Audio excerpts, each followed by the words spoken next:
नमस्कार। इजराइल फलस्तीन विवाद एक बार फिर से सुर्खियों में है और सोशल मीडिया अलग अलग तरह के वीडियोस से भरा हुआ है। एक वीडियो आता है तो उसकी आलोचना होने लगती है, दूसरा वीडियो आता है दूसरे पक्ष की आलोचना होने लगती है। लेकिन अरब इजराइल संघर्षों का अपना एक इतिहास है, अरब इजराइल संघर्षों का अपना एक अंतर्राष्ट्रीय एंगल है और आज हम उस अंतर्राष्ट्रीय एंगल को समझने की कोशिश करेंगे जिसकी वजह से अभी ये सारा कुछ फ्लेयर अप हुआ है और आगे इसके क्या नतायज हो सकते हैं, इनको भी समझने की कोशिश करेंगे। हमारे साथ भाई प्रकाश के रे हैं जो अंतर्राष्ट्रीय मामलों के विशेषज्ञ हैं, यूरोप पे, मध्य पूर्व पे खास नजर रखते हैं। उनसे हम समझने की कोशिश करेंगे कि ये सारा कुछ क्यों हो रहा है और इसके नतायज क्या हो सकते हैं। प्रकाश भाई वेलकम, स्वागत। बहुत बहुत धन्यवाद अशोक भाई, बहुत बहुत धन्यवाद। तो ये अचानक शुरू हो गया या कुछ कुछ खदबदा रहा था, इसके पीछे है क्या पूरा खेल? और देखिए, कई सारे विश्लेषक इस बात को कल परसों से कह रहे हैं कि यह बहुत सरप्राइजिंग है। देखिए, सरप्राइजिंग सिर्फ इस लिहाज से है, दो लिहाज से, कि एक, हमास का जो अटैक है वो बहुत ही ग्रैंड लेवल पे, ऐसा कभी नहीं देखा गया और कोई ये अनुमान नहीं लगा सकता था कि हमास के पास इतनी क्षमता हो सकती है, जिसको कि खुद इजरायली गवर्नमेंट ने जिस तरीके से कहा कि from land, sea and air, जमीन, हवा और पानी, तीनों जगहों से हमले हुए हैं। तो इस लिहाज से आप सरप्राइजिंग कह सकते हैं। दूसरा सरप्राइजिंग ये है कि यह कहा जा रहा है कि हमास या जो इजरायली जो खुफिया एजेंसी है मोसाद, और उसका जो भी इंटेलिजेंस, उसके पास जो टेक्नोलॉजी है, सर्विलांस है, उसके बावजूद उनको इसकी भनक तक न लग सकी कि इतने बड़े हमले की तैयारी हमास की तरफ से हो रही है। तो इस लिहाज से कुछ लोग इसको सरप्राइजिंग मानते हैं। लेकिन मेरा मानना है कि हाँ, अटैक का जो लेवल है निश्चित रूप से सरप्राइजिंग है और मुझे नहीं लगता कि आज के डेट में मध्य पूर्व जो इतना ज्यादा कई वर्षों से, बल्कि दशकों से कई तरीके के वहां संघर्ष चल रहे हैं, झगड़े चल रहे हैं, लड़ाइयां हो रही हैं, एक स्टेटलेस ग्रुप जिसका दावा है कि वो एक लिबरेशन के लिए लड़ रहा है, उसके पास इतनी क्षमता हो जाए कि वह एक परमाणु शक्ति संपन्न सैन्य शक्ति को इतनी बड़ी चुनौती दे सके। और अभी जब हम लोग बात कर रहे हैं तो कई जगहों पे, अभी तो न्यूज में सुर्खियों में तो सिर्फ ये आ रहा है कि गाजा को बर्बाद किया जा रहा है, तबाह किया जा रहा है, लेकिन अभी कम से कम 3 से लेके 15 जगहों की खबरें आ रही हैं कि जहां हमास और इजरायली मिलिट्री के बीच में लगातार संघर्ष चल रहा है। तो इस लिहाज से मैं सरप्राइजिंग मानता हूं। लेकिन मैं इसलिए सरप्राइजिंग इसको नहीं कहूंगा कि मोसाद इतनी बड़ी संस्था है, इजरायली आईडीएफ जो है, इजरायली मिलिट्री जो है, उसके पास तमाम तरीके की तकनीक है, दुनिया भर की खुफिया एजेंसियों को और मिलिट्री को ये लोग ट्रेनिंग देने का दावा करते हैं।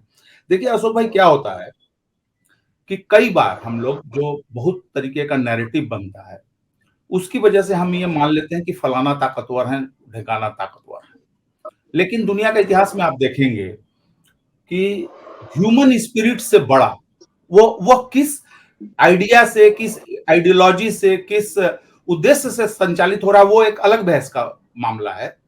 लेकिन ह्यूमन स्पिरिट से बड़ी ताकत किसी चीज की नहीं हो सकती और ये हमारे इतिहास ने, आप तो खुद इतिहास के विद्वान हैं, आप जानते हैं कि बार बार यह साबित हुआ है कि आप कितनी बड़ी भी ताकत हो, कितना भी आपने अपना हवा बनाया हुआ हो, आप मात खा सकते हैं।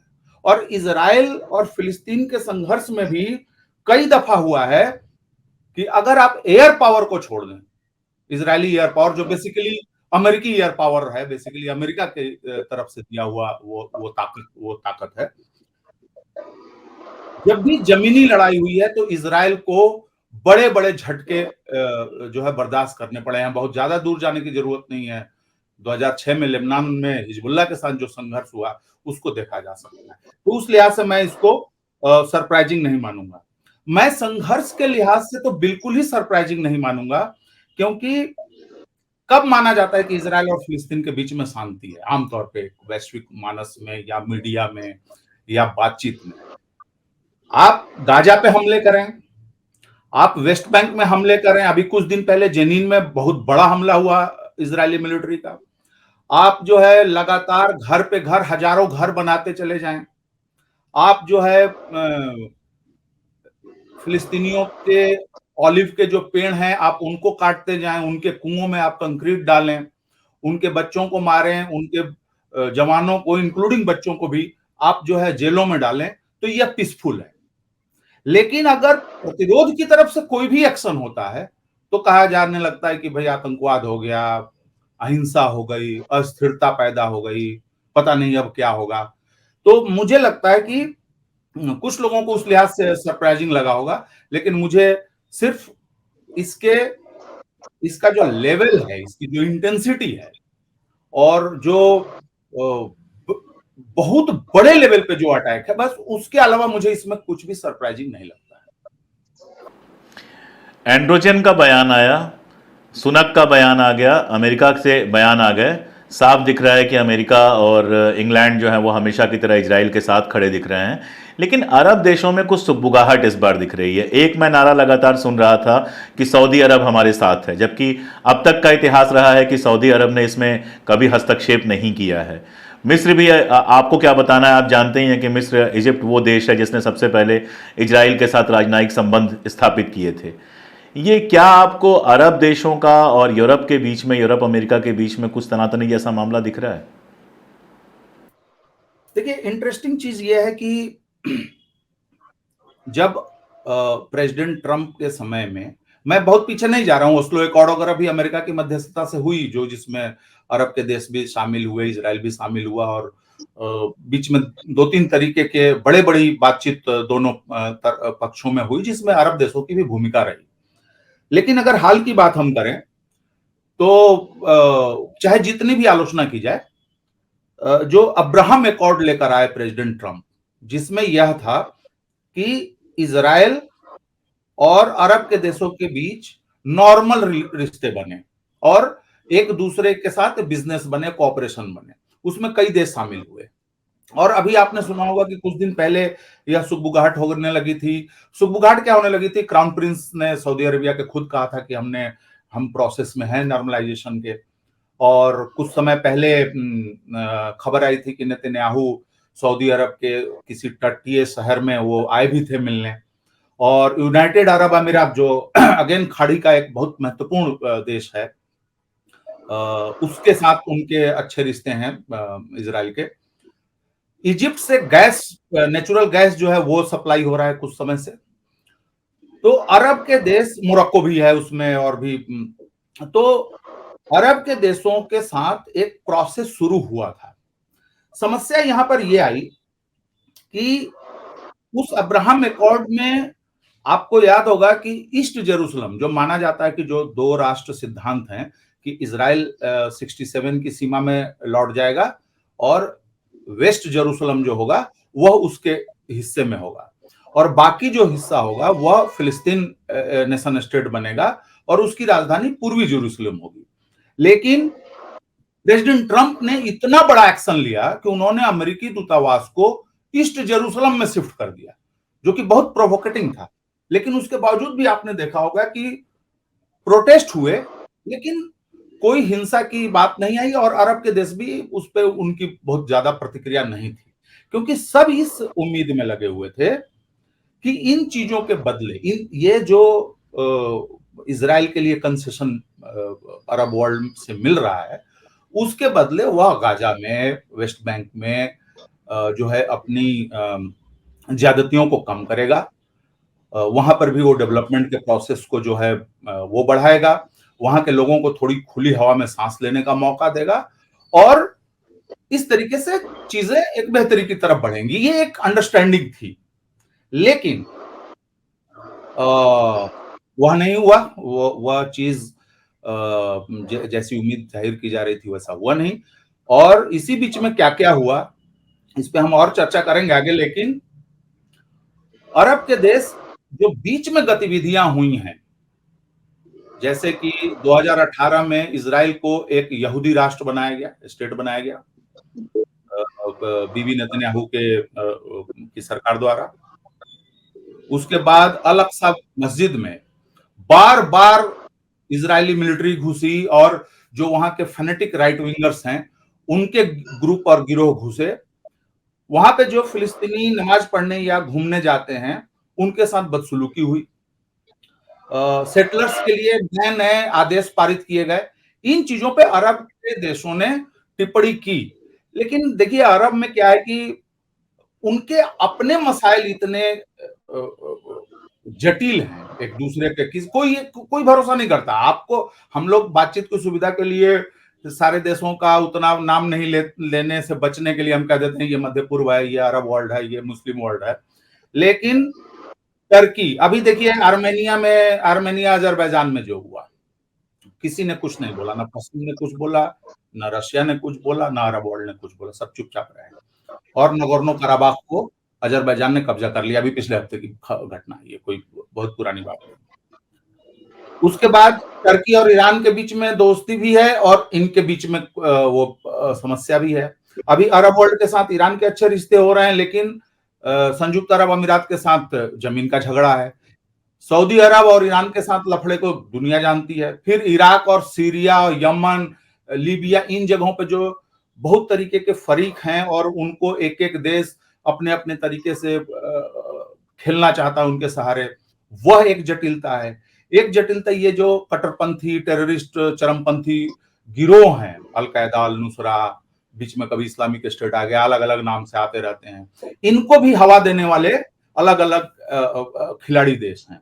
तो उन देशों में आपस में ही उतनी एक दूसरे के प्रति भरोसा नहीं है। जैसे एक छोटा उदाहरण देकर मैं कहूं, अभी कुछ समय पहले सीरिया को वापस अरब लीग में शामिल किया गया है, जिसको बर्खास्त कर दिया गया था कुछ समय पहले, और बाकी अरब के देशों ने, खासकर खाड़ी देशों ने, सऊदी अरबिया, कतर, संयुक्त अरब अमीरात, इन लोगों ने उससे संबंध तोड़ लिए थे।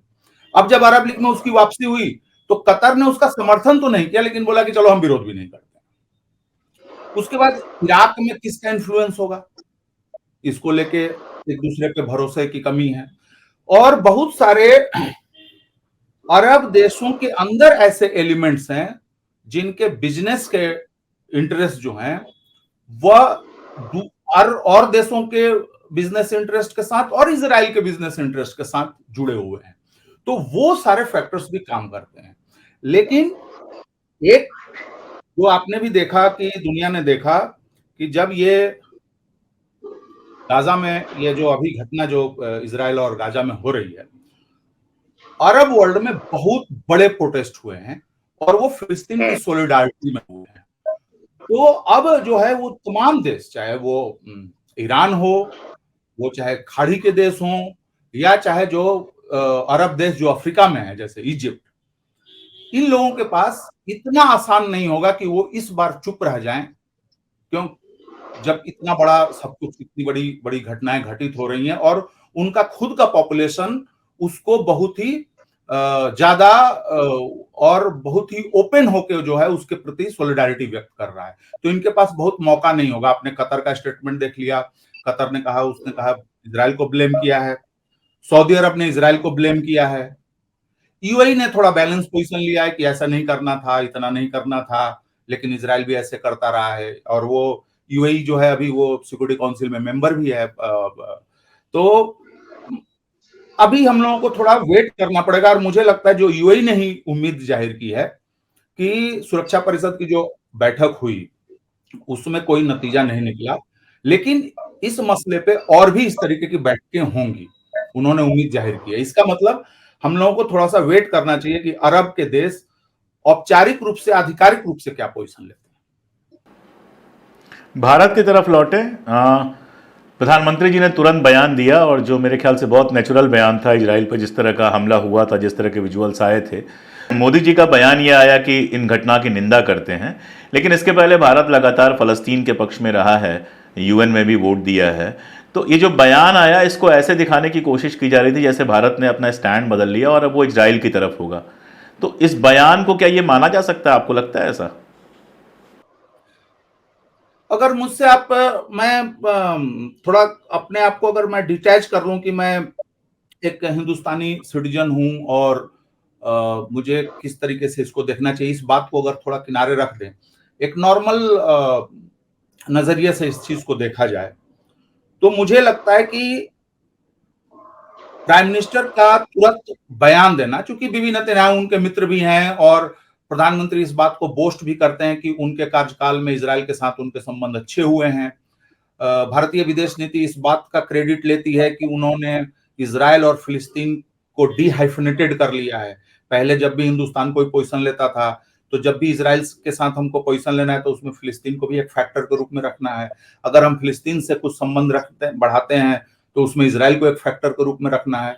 तो भारतीय विदेश नीति मोदी सरकार के अंडर में वो ये इस बात का क्रेडिट लेते हैं कि उन्होंने डिहाइफनेटेड कर लिया है।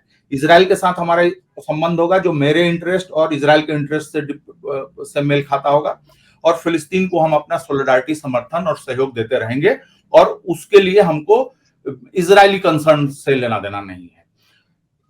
तो बयान देना तो ठीक था, लेकिन मुझे लगता है कि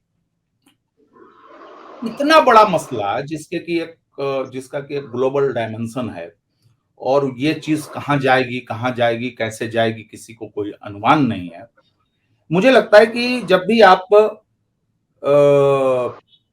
डिप्लोमेसी में आप जानते हैं कि वर्ड्स के मतलब होते हैं, बिटवीन द लाइंस चीजें दी जाती हैं, तो मुझे लगता है कि प्रधानमंत्री का अपना कंसर्न जताना बिल्कुल सही है। भाई वो एक देश में इस तरीके की घटना हुई है जो कि मित्र देश है, और आपने उसको कंडेम किया या उसके प्रति अपनी सिंपैथी दी, लेकिन मुझे लगता है कि जो उन्होंने वर्ड यूज किया वो कुछ ज्यादा हार्श था। और इस संबंध में अगर आप दूसरे देशों को देखें, पश्चिम के देशों को मैं अगर छोड़ दूं, तो उन लोगों ने थोड़ा समय लिया और फिर उन्होंने अपनी बात की। क्योंकि देखिए, टीवी देख के और ट्विटर देख के राष्ट्राध्यक्षों को, शासनाध्यक्षों को बयान नहीं देना चाहिए, मेरा अपना मानना है। नेतन्याहू की बात आपने बार बार की। नेतन्याहू अपने आप में एक बड़े इंटरेस्टिंग आप कह सकते हैं कैरेक्टर हैं पूरे इजराइल की राजनीति में। कई बार प्रधानमंत्री रह चुके हैं, और एक थीरी ये चलाई गई, हालांकि ऐसी थीरी चलती रहती हैं, षड्यंत्र थीरी चलती रहती हैं, कि ये सारा कुछ जो है वो नेतन्याहू को, चूंकि इससे बहुत फ़ायदा होने वाला है, अगले साल चुनाव है वहाँ पे, तो इस सारे कुछ में कुछ मिली भगत भी हो सकती है। षड्यंत्र थीरीज को अगर छोड़ भी दें तो नेतन्याहू का जो पूरा कार्यकाल रहा है, इसके पहले का और इस समय का भी, जिसमें आपने एक बात तो बताई कि राष्ट्रीय धर्म यहूदी धर्म घोषित किया गया, और भी बहुत सारी चीज़ें हुई हैं, आप बताएंगे उसको। तो उनको इस पूरे मामले में उनको एक फैक्टर के रूप में आप कैसे देखते हैं, या जो पूरी राइटिस्ट राजनीति का वहाँ उभार हुआ है, खासतौर पे ओस्लो और समझौतों के बाद जिस तरह से वहाँ उभार हुआ, और वही पीरियड है जिस समय हमास का भी उभार हुआ है, इन दोनों प्रक्रियाओं को आप कैसे देखते हैं? देखिए, इजराइल की स्थापना होती है 1948 में, तो आज लगभग 75 साल हुए हैं। इन 75 सालों में लगभग 26 साल नेतन्याहू प्रधानमंत्री रहे। तो आप समझ सकते हैं कि इजराइल की 1/3 हिस्ट्री जो है वो बीबी नेतन्याहू के लीडरशिप की हिस्ट्री है। उसके पहले वो ऑपोजिशन के लीडर रहे काफी समय तक। और बीबी नेतन्याहू की का जो इंपॉर्टेंस है इजराइल की राजनीति में, चाहे इजराइल फिलिस्तीन के मसले में, उसका महत्व हम इस बात से समझ सकते हैं कि जो उनके आलोचक हैं और जो उनके समर्थक हैं, उनके जब उनकी उम्र 27 साल हुआ करती थी तो यूरोप में उन्होंने, अमेरिका या यूरोप में उन्होंने एक वीडियो इंटरव्यू दिया था, जो इंटरव्यू यूट्यूब पे अवेलेबल है। उसको एक प्रमाण के रूप में रखा जाता है कि वो किस तरीके से इजराइल के फ्यूचर को देखते हैं। उसमें उन्होंने कहा था कि मैं 2 नेशन थियरी को बिल्कुल सिरे से खारिज करता हूं। इनके 50-51 देश हैं, ये कहीं भी जा सकते हैं, हमारा तो एक ही देश है। बहरहाल, तो आप एक चीज तो आप समझ सकते हैं कि पूरी दुनिया, including America, Russia, China, India, तमाम लोग ये कहते हैं कि भाई 2 नेशन थियरी के तहत आप इजराइल और फिलिस्तीन को बांट दें। लेकिन बीबी नेतन्याहू स्पष्ट कर चुके हैं और अपने युवा दिनों से वो इस बात को कहते आ रहे हैं कि मैं 2 नेशन थियरी में भरोसा नहीं करता। और वैसी सोच की राजनीति जो पनपी है पिछले 2-2.5 दशकों में, 3 दशकों में इजराइल में, उसका नतीजा यह है कि इजराइल की बहुसंख्यक जनता का, और इस बारे में सर्वे हैं, और ऑन रिकॉर्ड और पब्लिश्ड चीजें मैं उद्धृत कर रहा हूं कि वहां की मेजॉरिटी जनता भी टू स्टेट सॉल्यूशन के फेवर में नहीं है। तो आप ये समझ सकते हैं कि वह सोसाइटी रेडिकलाइजेशन के किस डायमेंशन की तरफ बढ़ रही है। एक बीबी नेतन्याहू, अब टू नेशन थियरी आप कैसे बनाएं, टू नेशन थियरी को आप कैसे रिजेक्ट करेंगे और one nation Israel as one nation को आप साकार करने के लिए क्या करेंगे। अभी कुछ दिन पहले, पिछले महीने जो ये संयुक्त राष्ट्र महासभा का जो आयोजन हुआ उसमें बीबी नेतन्याहू का भाषण हुआ, उसमें उन्होंने एक नक्शा दिखाया है मिडिल ईस्ट 2023 का, 2025 या 2030 का समथिंग फ्यूचर का नक्शा ऐसा होगा जिसमें कि पूरा का पूरा इजराइल का नक्शा है, जिसमें कोई वेस्ट बैंक नहीं है, कोई गाजा नहीं है, कुछ नहीं है।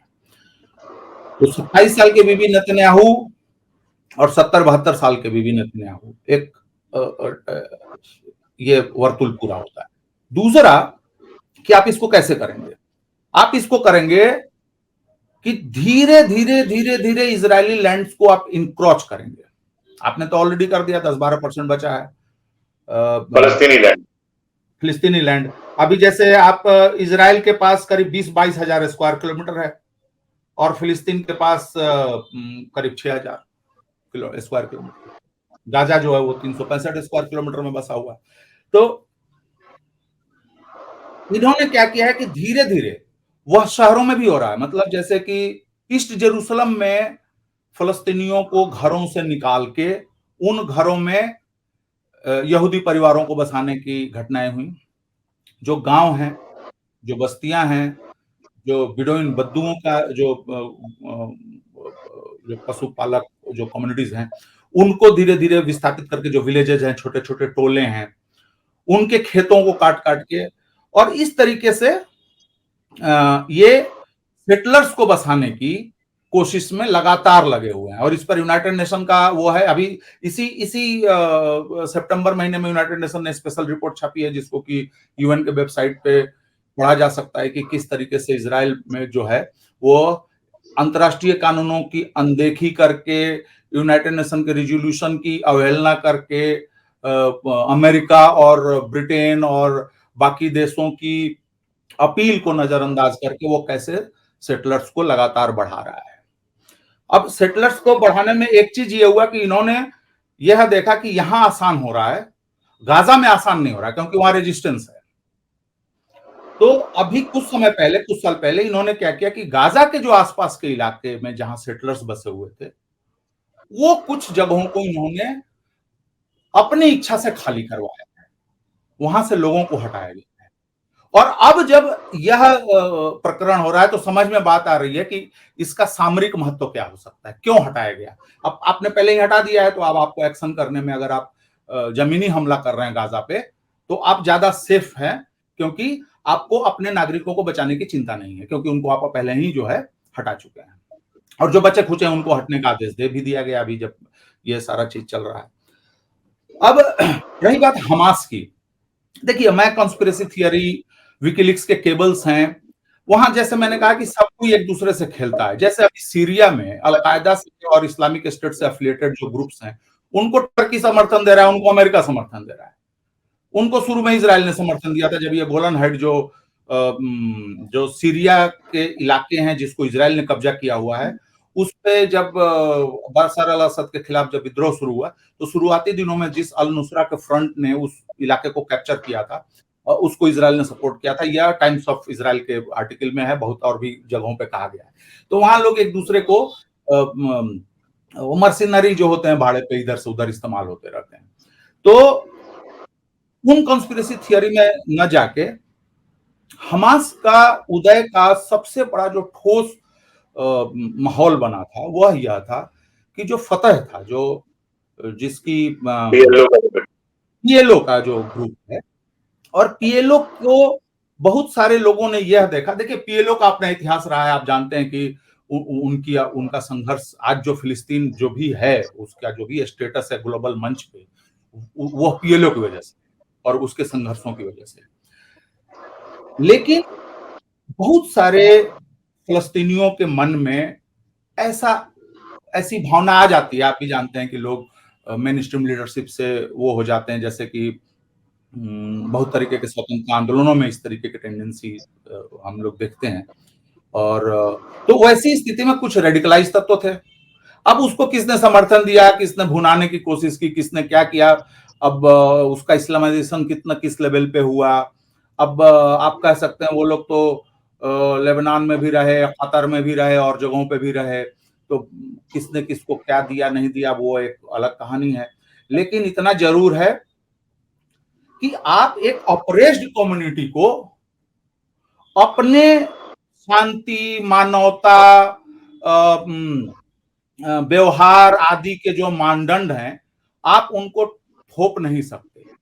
जैसे कि एक बहुत सारे रेजिस्टेंस के लीडर जो दुनिया भर के इतिहास के एक फेमस समझदारी है कि ऑपरेसर के पास ऐसा कोई अधिकार नहीं होता है, जो उत्पीड़क है उसके पास ऐसा कोई अधिकार नहीं होता है जिसका सम्मान करने के लिए उत्पीड़ित जो है, शोषित जो है, वह बाध्य हो। आप आपने एक चुनटा भी आप पकड़ने जाएंगे तो वो कुछ ना कुछ करेगा। तो अब हमास उस स्थिति में आया, और हमास आया क्या, हमास ने तो चुनाव जीता, हमास को सरकार बनाने नहीं दिया गया ठीक से, तो उनके आपस के अपने झगड़े हैं, पीएलओ वर्सेस हमास। और उसके बाद हुआ कि भाई जो अरब की पूरी राजनीति है, उस राजनीति में हमास को भी लोगों ने भुनाने की कोशिश की। जैसे मुस्लिम ब्रदरहुड का जो राष्ट्रपति आए थे इजिप्ट के क्रांति के बाद 2011 के बाद, उन्होंने सपोर्ट करा। आपको याद होगा कि उन्होंने पहली विदेश यात्रा ही की थी गाजा, और ईरान ने उसको मदद दी हमास को। तो यह सारी चीजें बन रही हैं। तो आज स्थिति यह है कि इस एक्शन के बाद अब हमास की लीडरशिप को और हमास की लोकप्रियता को चैलेंज करने वाला फिलिस्तीनी चाहे वहां पे हो या चाहे फिलिस्तीनी डायस्पोरा हो, आज के डेट में हमास सबसे बड़ा ग्रुप है जो फिलिस्तीनियों को लीडरशिप दे रहा है। तो आगे इसको आप कैसे देख रहे हैं? यूएन का हस्तक्षेप देख रहे हैं या फिर इसको एक बड़े युद्ध में तब्दील होते हुए देख रहे हैं? आगे इस पूरी प्रक्रिया आप कैसे देख रहे हैं? आपने जो बताया मुझे याद आ रहा है कि जियोनिस्ट जो पूरी आइडियोलॉजी थी जब इजराइल आया तो उनका यही था कि land without people and people without land. मतलब जो यहूदी हैं वो पीपल विदाउट लैंड है और फ़लस्तीन जो है वो लैंड विदाउट पीपल है। यानी वो मानते ही नहीं थे कभी कि वहाँ पे कोई लोग रहते भी हैं। यहीं से उनकी शुरुआती हुई। तो मेरे ख्याल से बेंजामिन नेतन्याहू जो हैं जियोनिज्म के सबसे वोकल प्रवक्ता हैं आज के दौर में भी और पहले भी, और वही उनके शायद समर्थन का आधार भी है। तो न तो वो नीतियां बदलने वाले हैं और ना ही हमास अपनी नीतियां बदलने वाला है। और हमास जिस समय आक्रमण कर रहा था उसको पता होगा अच्छी तरह से कि इसका रिटेलिएशन क्या होगा, कैलकुलेशंस किए गए होंगे। तो आगे आपको क्या लग रहा है कि ये चीजें किधर जाती हुई दिखाई दे रही हैं? देखिए, जैसा आपने पिछले बातचीत में पूछा कि बीबी नेतन्याहू को फायदा होता दिख रहा है। जैसा मैंने कहा कि हमास को फायदा ये हुआ कि हमास आज के डेट में सबसे बड़ा लीडरशिप हो गया उसका। दूसरी तरफ बीबी नेतन्याहू आप देखें कि बीच में वो चुनाव बाहर हुए सत्ता से कुछ समय के लिए, और अभी वो जुडिशियल रिफॉर्म्स को लेके वो काफी अलोकप्रिय हो रहे थे इजराइल के भीतर। और जब उन्होंने जेविश स्टेट बनाया था 2018 में, तो पूरी संसद का समर्थन तब भी उनको नहीं मिला था। तो क्योंकि बहुत सारे इजरायली यह समझ रहे थे कि तुम यार फिलिस्तीनियों को भड़का रहे हो और हमारे एग्जिस्टेंस के लिए और जो है खतरे पैदा कर रहे हो। बहुत सारे इजरायली ऐसे भी हैं जो ये मानते हैं कि जिसको कि कोई दुनिया सपोर्ट नहीं कर रही है, सेटलर्स का पूरा मसला, इसको नेतन्याहू को हवा नहीं देनी चाहिए। पीछे नेतन्याहू को कहा गया कि आप एक ऐसे आदमी को अपने मंत्रिमंडल में मत रखिए जो कहता है कि अल अक्सा मस्जिद को पकड़, मतलब कब्जा कर लो जबरदस्ती। और अल अक्सा मस्जिद जो है वो रेड लाइन है, न सिर्फ फिलिस्तीनियों के लिए बल्कि अरब वर्ल्ड के लिए भी। तो मैं समझता हूं कि बीबी नेतन्याहू का यह हुआ है कि राजनीति में उनके ऊपर भ्रष्टाचार से लेके लोगों को बरगलाने से लेके और गलत नीतियां और इजरायलियों को असुरक्षित करने का जितना भी यह सब आरोप है, वह सब अब उनके ऊपर से कुछ समय के लिए हट जाएगा। तो एक फायदा उनको हुआ, एक फायदा हमास को हुआ। दूसरा यह होगा कि अगर हम मतलब माने कि इजरायली एक्शन जो होगा वो सिर्फ हमास के अगेंस्ट में सेंटर्ड होगा, अगर इतना ये हम मान के चलें, जबकि ऐसा होता नहीं है। इजराइल कभी भी नाम हमास का लेगा, हमास को कम नुकसान होगा, पता चला कि नॉर्मल पब्लिक आम फिलिस्तीनियों को जो है तबाही हो गई। तो अगर वह सिर्फ हमास पे केंद्रित करेगा तो बाकी इलाकों के फिलिस्तीनियों को थोड़े समय के लिए राहत मिलेगी कि उनका कोई ओलिव का पेड़ नहीं काट ले जाए, उनके कुओं में कोई सीमेंट ना भर जाए। रही बात लड़ाई की, तो लड़ाई देखिए अभी भी चल रही है। मैं नहीं देखता कि यूनाइटेड नेशन जो है वह किसी भी तरीके से इसमें बहुत सार्थक हस्तक्षेप करने की स्थिति में है, क्योंकि अगर ऐसा होता तो रात को कुछ ना कुछ नतीजा आ जाना था, कुछ ना कुछ तो होना चाहिए था। मतलब एक कम से कम बोल ही देते कि भाई अभी सब सारे लोग थोड़ा सा संयम से काम लें, तो वह होता हुआ हमने नहीं देखा है। दूसरी चीज कि अगर हम कैजुअलिटी को देखें तो इजराइल यह हमेशा कोशिश करता है कि आप अगर अगर उनकी कैजुअलिटी इतनी है तो उससे कहीं ज्यादा कैजुअलिटी जो है फिलिस्तीनियों की हो, यह वो सुनिश्चित करता है। तो वह वैसा करने की कोशिश करेगा। आखिर आपको भी दिखाना होगा कि आपने पहली बार 1973 के बाद जो है युद्ध की घोषणा की है, तो भाई युद्ध का हुआ क्या, तो वो दिखाना भी इनके लिए जरूरी है। दूसरा कि इजराइल के अंदर भी ये सवाल उठने लगे हैं कि भाई मोसाद क्या कर रही है। अभी कई लोगों के बयान भी आए हैं कि ये जब मसला ठंडा पड़ जाए तो मिलिट्री और मोसाद वगैरह का जो भी संचालन है उसके लिए बाकायदा जांच की जाएगी कि कहाँ गड़बड़ी हुई। तो मुझे लगता है कि यह लड़ाई अभी कुछ दिन और चलेगी, लेकिन खतरा यह नहीं है कि लड़ाई लंबी चलेगी या कुछ दिन और चलेगी, क्योंकि यह कोई पहली बार नहीं है। इंतफादा का पूरा इतिहास है और बीच बीच में जो होता रहा है। खतरा तब है कि जब इस लड़ाई को ईरान के खिलाफ तैयार करने की कोशिश की जा रही है। आपने लगातार बयान में देखा होगा ईरान ईरान ईरान, और आज ये मसला आया है, लेकिन पर्शियन गल्फ में पहले ही अमेरिका ने मिलिट्री उतारी हुई है। अभी वो अपने सबसे बड़ा जो है युद्धपोत जो है वो इजराइल की सोलिडारिटी में लगा रहे हैं उस इलाके में। तो वह एक मसला बहुत इंपॉर्टेंट है। सऊदी अरबिया के साथ जो इजराइल का नॉर्मलाइजेशन है वह मुझे लगता है कि कुछ अच्छे खासे समय के लिए वह स्थगित हो जाएगा, और फिलिस्तीन के लोगों और इजराइल के लोगों के लिए लंबे समय तक एक असुरक्षा का वातावरण जो है वह बन गया है। और मुझे नहीं लगता कि अभी दुनिया में कोई भी ऐसा देश या देशों का ऐसा समूह है जो फिलिस्तीनी फैक्शन को और इजरायली लीडरशिप को समझा सके कि थोड़ा आराम से रुक जाओ, धैर्य रखो, बातचीत करते हैं। बंधकों का छुड़ाने का मसला बहुत बड़ा मसला है। आपको याद होगा कि जब भी बंधकों का मसला आता है, इजरायली जेलों में हजारों लोग सालों साल तक पड़े रहते हैं जेलों में। उसी तरीके से अगर फिलिस्तीनियों के हाथ में कोई इजरायली मिलिट्री या ऑफिसर लग जाता है तो वो भी कई लंबे समय के लिए उनका बंधक बना रहता है, और फिर बार्गेनिंग चलती रहती है कि इनको छोड़ दो तो फिर इसको छोड़ेंगे, इस तरीके की चीजें चलती रहेंगी। तो मुझे लगता है कि बंधकों, दोनों तरफ के बंधकों के लिए आने वाला समय काफी बुरा है, लंबा है, उनके जीवन का अंधकार। और मैं बड़े युद्ध से मुझे नहीं लगता कि कोई बड़ा युद्ध अभी हो सकता है। संक्षेप में आप देखिए, दुनिया कोरोना से उबरी, लगा कि चीजें पटरी पे आएंगी, तब तक ये रूस यूक्रेन का मसला हो गया। फिर अभी आप पीछे कुछ दिन से देख रहे हैं कि तेल की कीमतें बढ़ रही हैं, सोने की कीमत बढ़ रही है, डॉलर मजबूत हो रहा है। अब फिर ये लफड़ा अगर थोड़ा सा भी बढ़ता है, थोड़ा सा भी अगर ये बढ़ेगा, और तो अरब वर्ल्ड में तेल गैस की सप्लाई पे असर पड़ सकता है। बहुत तरीके के बिजनेस एक्टिविटीज हैं, फिनेंशियल एक्टिविटीज हैं, वो डिस्टर्ब हो सकती हैं। वो पूरा वो जो स्वेज कैनाल है, पर्शियन गल्फ है, हरमुज है, ये सारे रास्ते जो हैं वो ग्लोबल ट्रेड के बड़े बड़े बड़े महत्वपूर्ण रास्ते हैं, वो रास्ते डिस्टर्ब हो सकते हैं। तो मुझे लगता है कि अगर ये लड़ाई बढ़ेगी तो यह पूरी दुनिया में फिर एक बार हम वही जो हमने मुद्रास्फीति देखी है, हमने अनाज और एनर्जी का संकट देखा है, वह स्थिति फिर कहीं ना कहीं पैदा हो सकती है। और आखिरी बात मैं यह कहूंगा कि जो अभी दुनिया में एक कमोबेश कोल्ड वॉर की जो स्थिति बन रही है, पश्चिम वर्सेस चीन और रूस, यह इस कॉन्फ्लिक्ट के बाद और ये जो गैप है और ये जो कोल्ड वॉर जैसी सिचुएशन है, वो और कहीं ना कहीं सघन होती हुई मुझे दिख रही है।